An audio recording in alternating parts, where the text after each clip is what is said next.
Okay, today I'm going to take you through an example of what not to do when painting a tree and then what to do when you're painting a tree.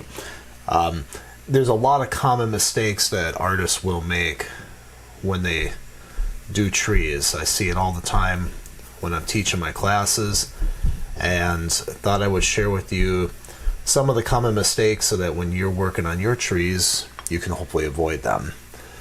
By the way, the colors I'm using here: titanium white. I'm using primary yellow. It's a yellow that's new to me, I'm experimenting with. Yellow ochre, burnt sienna, alizarin crimson, ultramarine blue, cerulean blue, viridian, and chromium green oxide. It's a fairly limited palette that I'm using.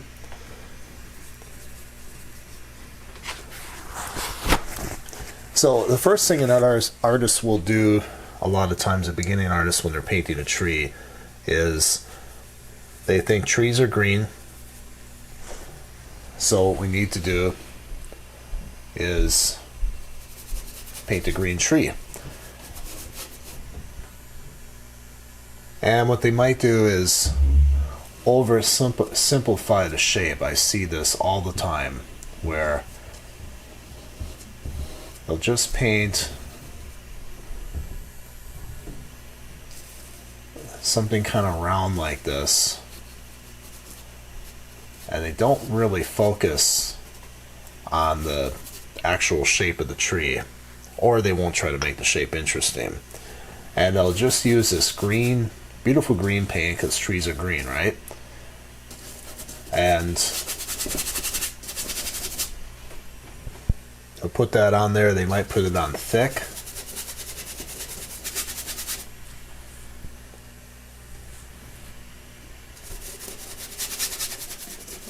And maybe we'll just cover up the whole tree with this sap green.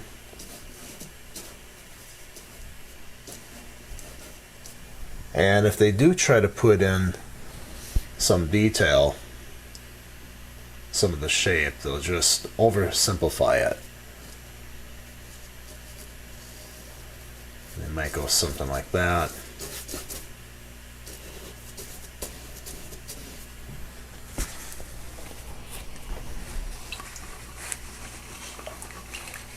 And that's their tree to start out. And then they see some dark down there, so they'll try to put in, maybe some viridian to make it nice and dark back here in the shadow area. And I'm using a bit of hyperbole. Obviously, not every beginner makes all these mistakes, but I've seen all these mistakes made. So I'm trying to paint one of the worst trees in the world and try to cover all the mistakes I've seen made, so that hopefully if you are making these mistakes in your own trees, you'll identify it and then we can correct it.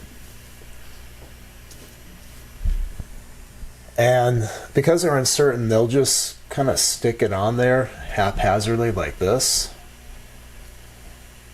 Maybe they'll do a shadow like that.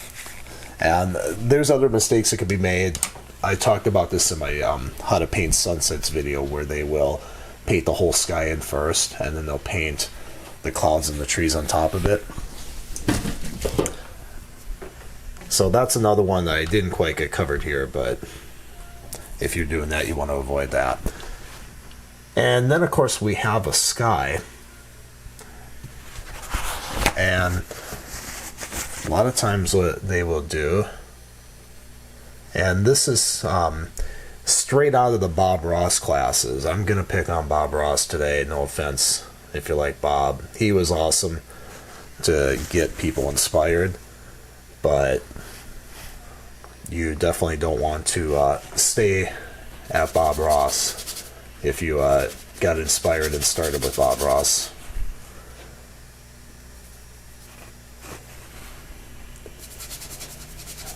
So they'll start to paint in a sky, and a lot of times they might paint their sky in too dark.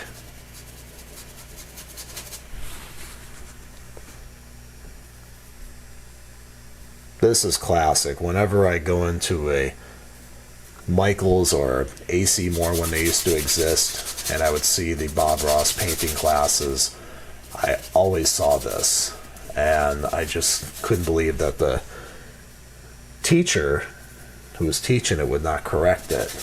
But a lot of times think the teachers didn't know themselves. So basically we're putting in this really dark sky.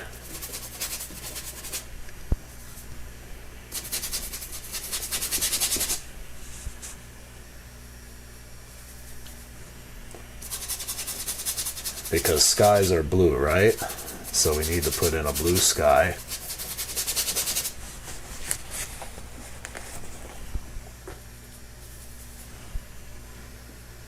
And of course we'll make the sky the same tone, pretty much, from top to bottom. And then when it comes to, if we didn't just paint our tree over the sky, comes to this, we won't clean our brush. What we'll do is we'll just kind of blend it back in to each other like that.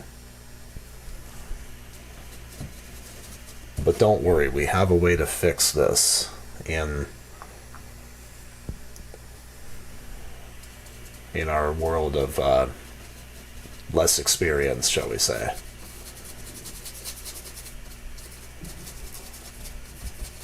So I'm just kind of blending those two together, and see, it's just making a huge mess.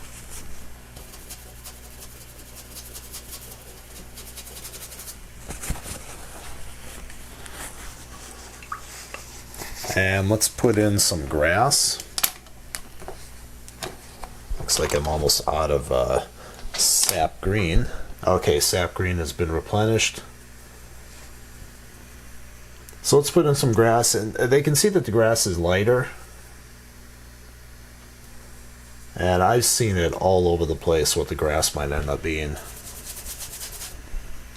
We're going to make the grass, though, just to emphasize the mistake, we're going to make the grass the same color and value pretty much as the tree. Another common mistake that is often made.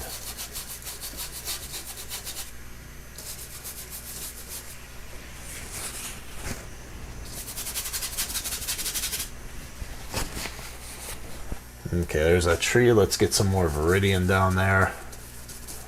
Isn't this just painful? Okay, so we have our trees in there. By this point, we're just completely lost. We have no certainty of what we're doing at all. But we have to get our highlights in, and this is right now what I'm about to show you is probably the single biggest mistake that beginning and experienced artists, the ones teaching some of these classes that you'll see at different places, this is the biggest mistake that they pretty much always make with trees. So we have the part of the tree that's receiving sunlight. And this is it right here. They will take pure yellow, whether it's cadmium yellow, I'm trying this primary yellow here. Just added more primary yellow and some cadmium yellow medium on my palette. We'll screw this up with both.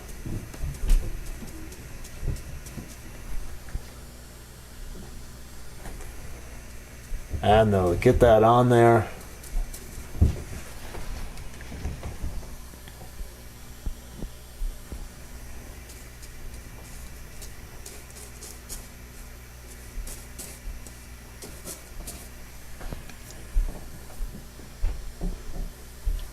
This is completely painful.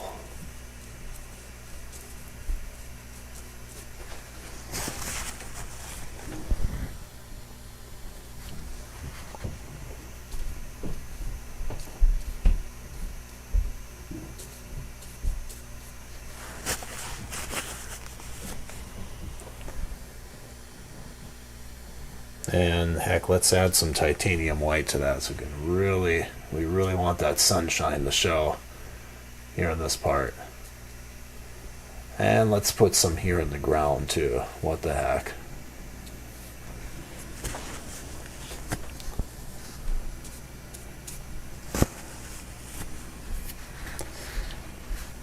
And then we see a little bit of the trunk showing through. So if we decide to paint that, we're going to make that just a nice black color because we're not sure what to do with it.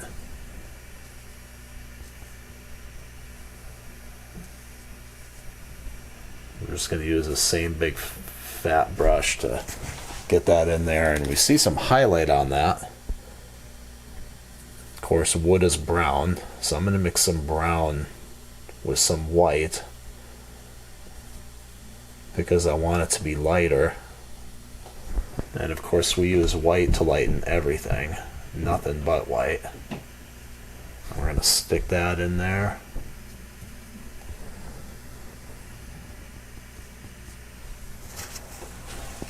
Just like that.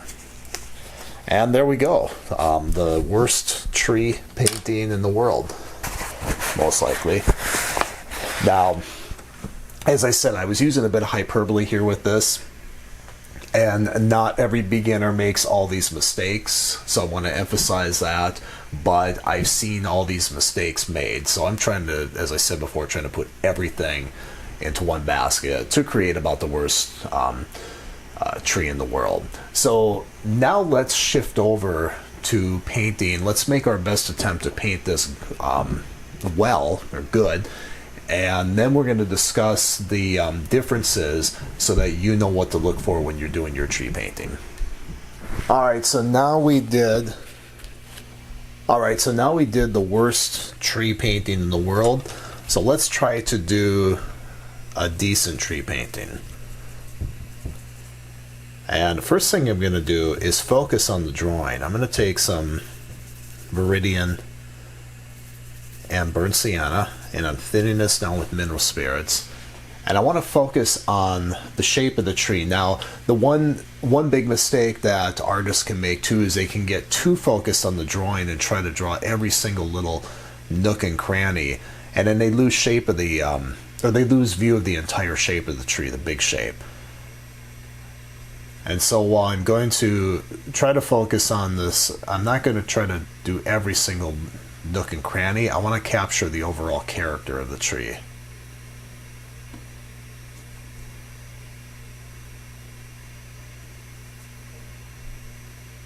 And by the way, if you like this video, do me a favor and give me a thumbs up.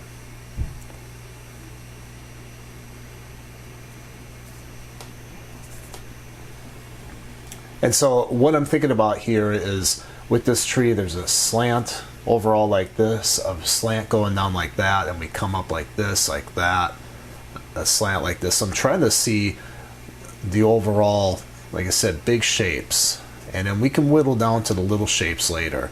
But if you don't get those big characteristic shapes of the tree, then all the little tiny stuff is not going to matter.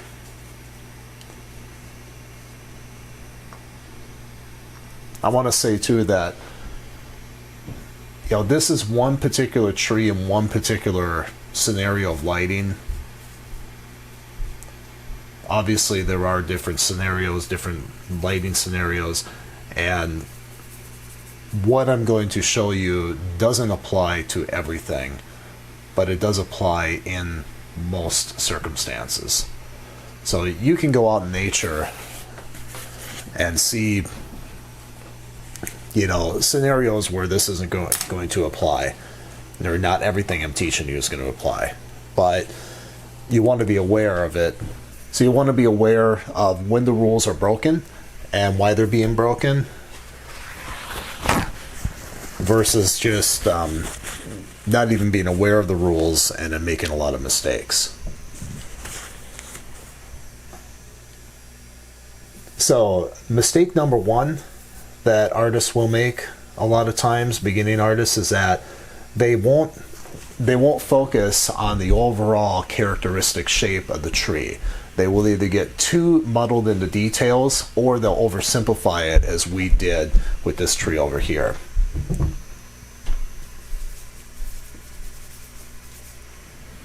Okay, mistake number 2 we're going to tackle right away, and we're going to tackle it all throughout this tree painting, is making the colors too intense.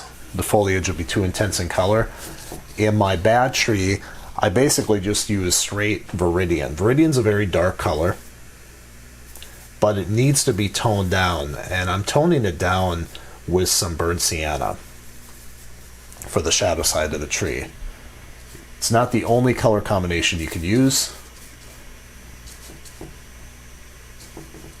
and there are other complexities in there where you can see some, some cooling of the shadow side. We're not going to really get into that today, just because I want to keep this video as short as possible. And you can still paint a good tree without all those little intricacies. I want to focus on the big problems right now, rather than not getting every little intricate thing in of color shifts and everything. And I'm really trying to capture the form of the tree. And that's something else where artists can make a mistake on, is that they will focus too much on the texture and foliage, and that comes from I'm going to pick on Bob Ross again, but that can come from the Bob Ross fan brush technique, which is really cool. I mean, I have to say, when I was a kid, I thought, oh man, fan brushes they're the coolest thing in the world. But the problem with that is it focused too much on texture and getting all this little foliage texture, and it lost the feeling of volume and form that the overall tree should have. So you're going to be better off if you can capture the form of the overall tree, the roundness, if you will. I'm oversimplifying a little bit, but kind of the overall round feeling of the tree, versus getting all this little texture and foliage in there. You can do that stuff, but you want a firm foundation to build upon.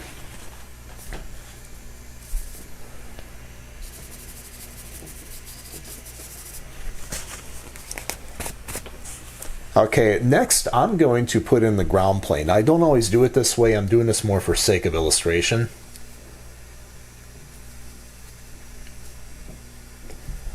And I'm going to use some sap green,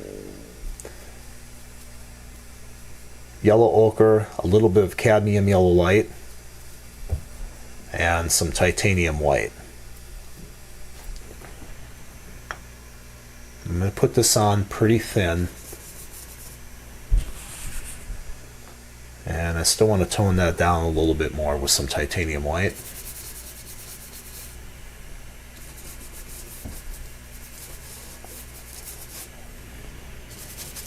And we're just going to give a slight indication of this ground.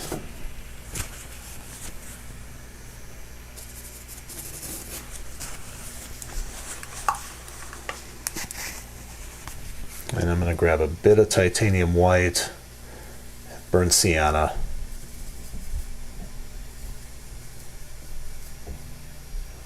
and just do a really simple block into this road. I got a little bit of green in my mixture, but normally I would obsess about getting that out, but I'm not going to worry about it right now because it doesn't destroy the integrity of the scene too much.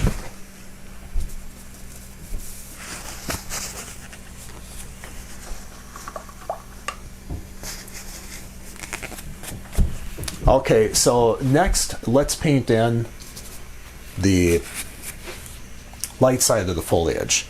Now, I had said in the bad tree example, the biggest mistake that artists make is that they will make this light side of the tree too light. And so we definitely want to avoid that here. And there's a number of ways we can go about this. I'm going to grab sap green because I have a feeling that's what a lot of beginning artists would dive into. And some yellow ochre,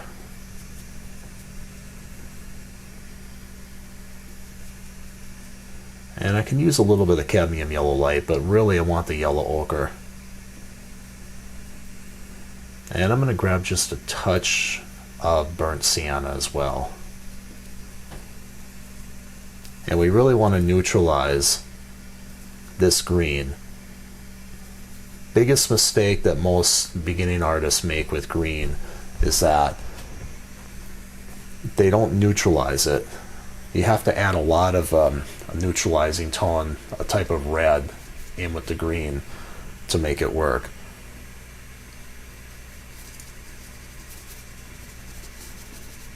I'm going to start out brushing this in somewhat thin.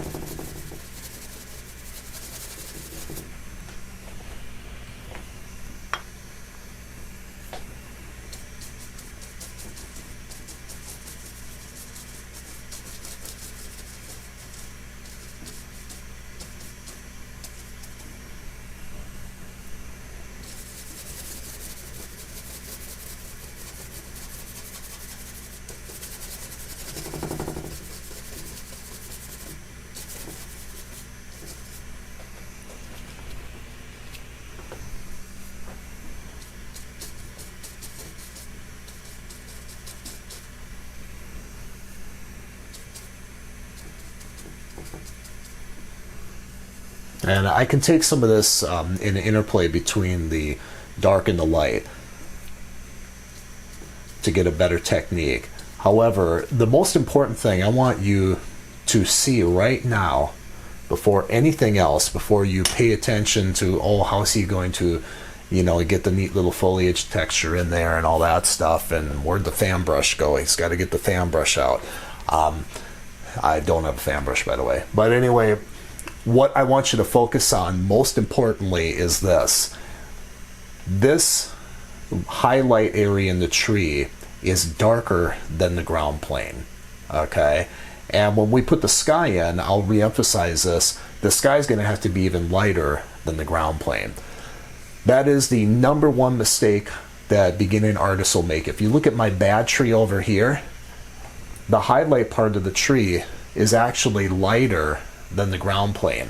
That is a major, major mistake. Now, like I said, this rule that I'm showing you, now this is part of Carlson's angles and consequent values concerning value planes and the difference between them. This rule that I'm showing you does not apply in every single circumstance in nature, but most of the time it does. So when you're painting a tree, before you get into any kind of technique, anything else, the biggest thing you want to make sure of is make sure that this is darker than that. All right. Now, obviously, this is sunlit and that's sunlit too. When we're doing the shadow side, that's, you know, there's some caveats there. If you have a cast shadow on the ground, you know, that can be about almost as dark as the dark side of the tree. But even then, you can make the cast shadows a little bit lighter, and that's going to emphasize that they're on the ground versus what's on the tree. But in your landscape painting, in most every case, your uprights, which are your trees, we're talking natural uprights, we're not talking about barns, white barns and things like that, man-made objects. But your uprights should be darker overall than your ground plane, and definitely darker than your sky. So I'm going to take a little bit more of this dark color. I'm just using Viridian and burnt sienna. And I have some of the highlight color here. And now if we want to play with, you know, some of the texture in that, we can go in using a very light touch. And I actually have a plein air painting video where I talk about painting tree foliage, and I talk about, you know, this light touch that we're using. But I'm going to very subtly carry some of this dark over into the light area with a very gentle touch. I'm not going to mush it all together. That's a mistake I will see beginning artists make. And as I get down toward the bottom here, I'm going to add a little bit more burnt sienna, just because it feels like that's there. But as I'm doing this, I don't want to lose the overall feeling of volume and form in this tree.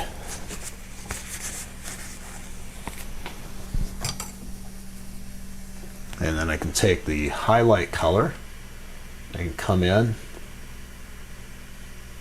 and I'm just using the number 6 bristle brush. It's a flat, but it's kind of become a filbert. It's actually kind of become a piece of garbage that I should probably consider throwing away soon, but I just haven't done it yet.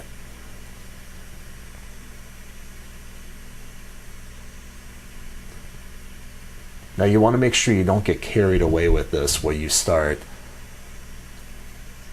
you know, you get too focused on the details and you lose the feeling of form in the tree.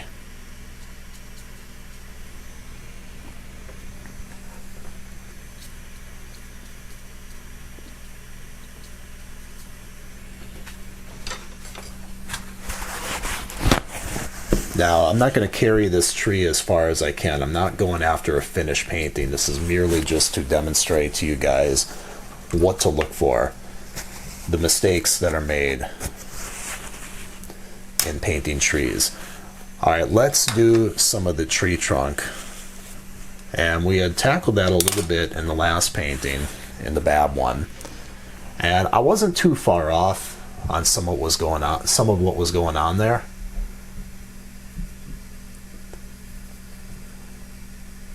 But I'm going to take burnt sienna and ultramarine blue. I want to keep it on the warm side. And I'm going to give an indication of a trunk here. But I'm using a smaller brush. I'm going to be somewhat careful about it.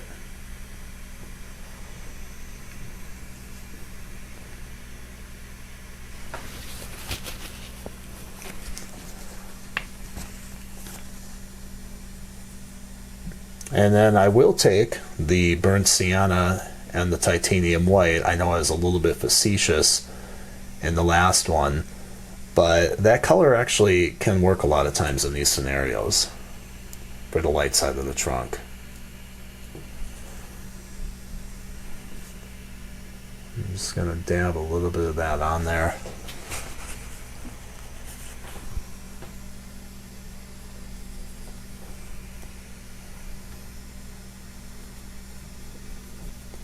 But in here, because this trunk is going to be surrounded by so much dark, I added a bit more burnt sienna. Actually, I added a little bit of the shadow color in with my white. I don't want to use the exact same highlight color that I used here because it's just going to scream, being that it's surrounded by all these darks. So I want to focus on the relationships and what those relationships are going to do.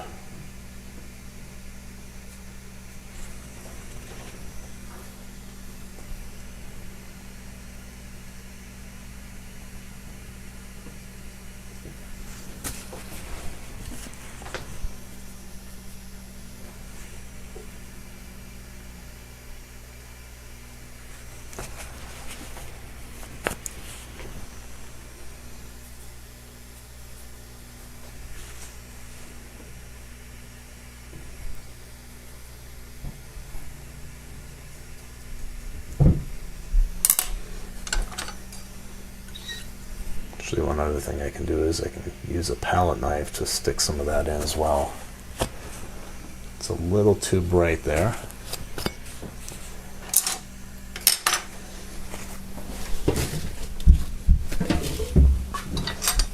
Okay, speaking of the palette knife, that is something else I really like to use with foliage. You're probably thinking, well, wait, what about the sky? We'll get to the sky here shortly.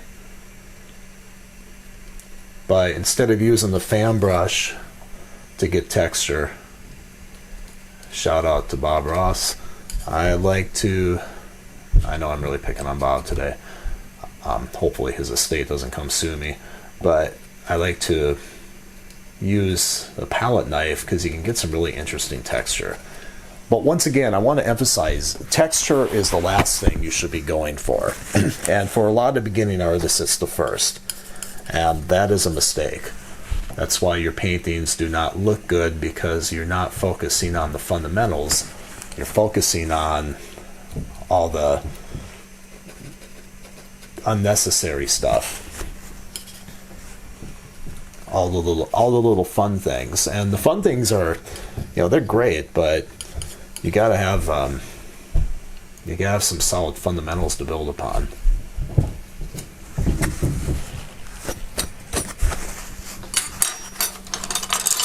Okay, so now let's put in the sky. There's that hill back there. I'm just going to ignore the hill that was in the reference photo.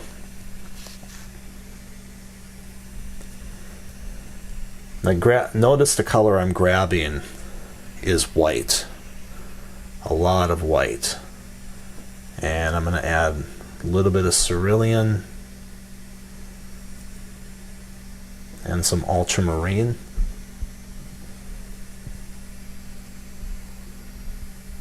Keeping them somewhat separated.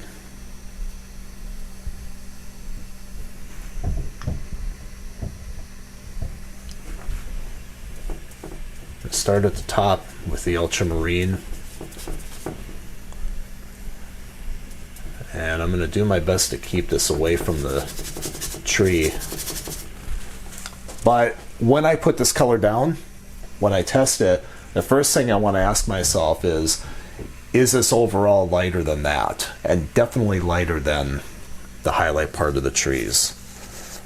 Now, if you want to with the sky, skies get lighter and greener as they get down toward the horizon. And so using more, and I'm oversimplifying this. If I were doing this as a finished painting, I'd be going quite a bit more into things. But this is still the principle and the structure that I use to build all my paintings on. But this should be definitely lighter than that.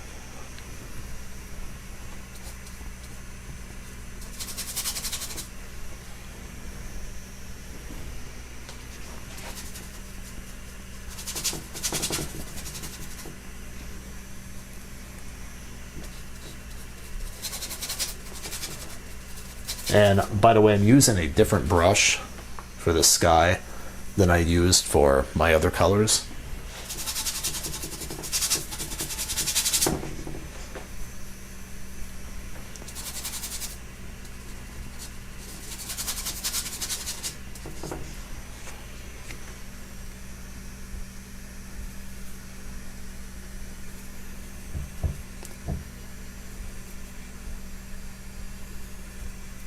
If you're interested in studying under me, I teach all these principles in a number of different painting scenarios in my live online classes, where I get really deep into color mixtures, technique, and things like that. I also give you feedback on your painting that you work on. It's some of the best online art instruction, personalized online art instruction you're going to get. And my student retention rate is nearly 100%, but when a spot opens up, I can let you know.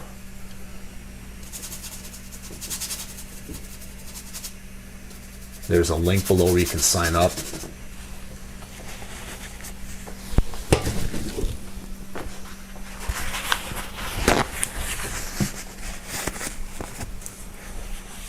Okay, so you might be thinking, well, that's kind of tedious painting the sky around the tree, but it's the way to do it. All right, if you painted the sky all in first and you try putting that dark on top of all this white, then what's going to happen is you're going to have a big chalky mess in here. And if you just paint your sky with a pure ultramarine like this, well, your sky is not going to be the right value. You can see the big difference here in which one looks more realistic, which one looks better.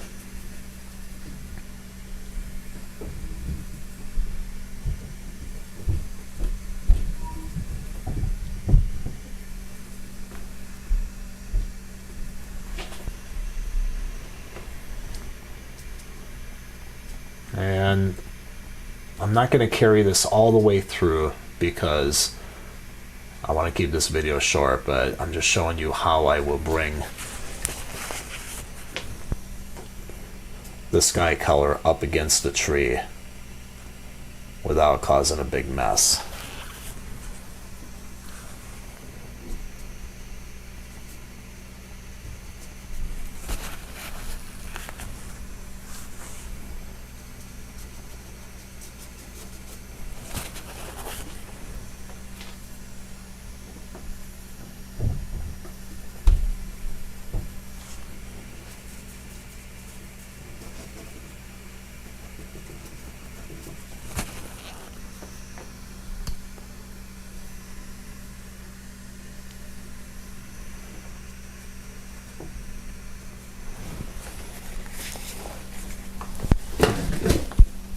Okay. Now, another mistake that's made a lot of times with trees is they'll make the edges too hard. I want to soften these edges a little bit. I'm going to add a little bit more burnt sienna to my shadow color. And the reason why is because this shadow color, as I do this, it's going to run into the white. And it's going to chalk, it could chalk up just a little bit. Sometimes that's fine to create a nice soft or a softer edge. Now, when I say a softer edge, I'm not talking, you know, a blurred edge. You don't have that in trees. I'm just talking ever so slightly soft. And what's causing the softness is just the little tiny leaves and things like that that are protruding out. So you don't want a hard edge like I have right here, okay? And even this could be considered a little too hard. Now, if that's your style, if you have a stylistic thing going on, then have at it. I do know some artists who use hard edges on their trees, but that's part of their style. I'm talking strictly from if you want to capture a very realistic looking tree.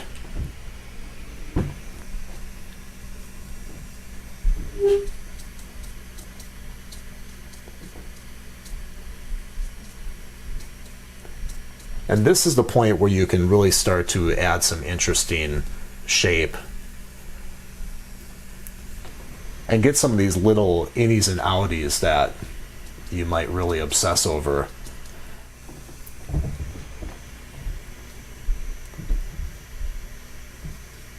But when you do it this way, you have a nice solid foundation of value. And also at this point, you can bring these greens out to the sky area to close in that little white gap you might have.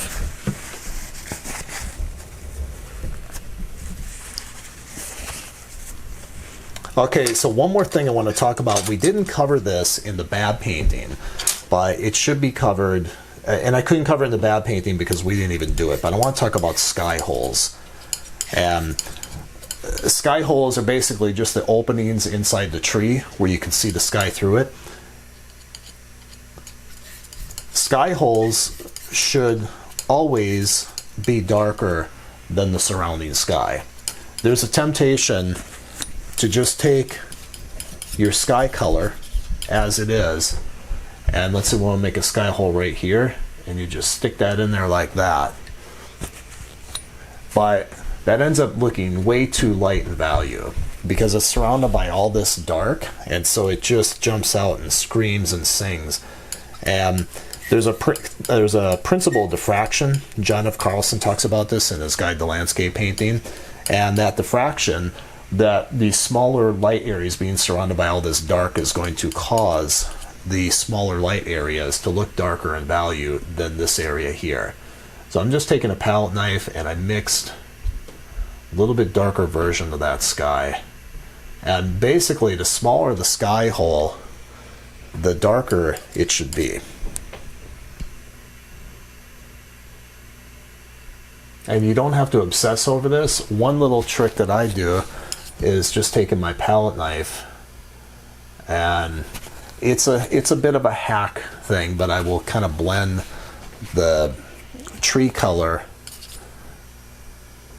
into the really small sky hole colors, or sky holes I should say.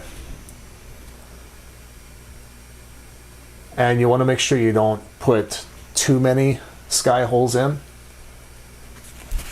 otherwise it just gets to be way too much.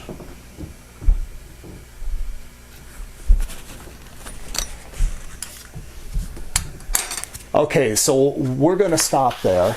We can carry this a lot further.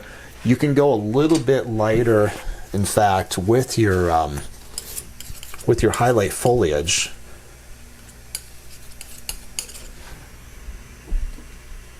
As long as you don't go overboard. And sometimes, speaking of breaking the rules, is if the overall value of the highlights of the trees is darker than the ground plane, you can sometimes get away with putting a little highlight or two in that's almost as light as the ground plane. but you want to be very careful about it, okay? But the main things I talked about here, I just want to review this with you quickly, is first of all, we focused on getting the overall tree shape. We didn't obsess about getting it exactly like the reference material, but we tried to get the overall characteristic of the tree. This is a cottonwood, and I think we did achieve that. We didn't get too focused on the little details and things like that. Next thing is we didn't make our colors super intense like the bad one here. Colors are very intense in here, just pure Viridian. We toned that down with some earth tones, some yellow oak, actually with some burnt sienna, if I remember correctly. Same thing with the highlight areas. We didn't just use pure sap green. We toned that down with some yellow ochre, a little bit of burnt sienna. Big thing though is that we made sure that this value here was darker than this value and definitely darker than our sky. All right, we made our sky lighter in values. It should be, it's the lightest value plane in this scene. And we made our sky holes a little bit darker than we have going on there. We didn't obsess over making as many as we see in the reference photo. We were very clean about how we blended our sky in with our trees. We kept our edges somewhat soft here. The trunks, we didn't make them too intensely light in here. We darkened them a little bit. They don't have to be pure brown as a lot of people think.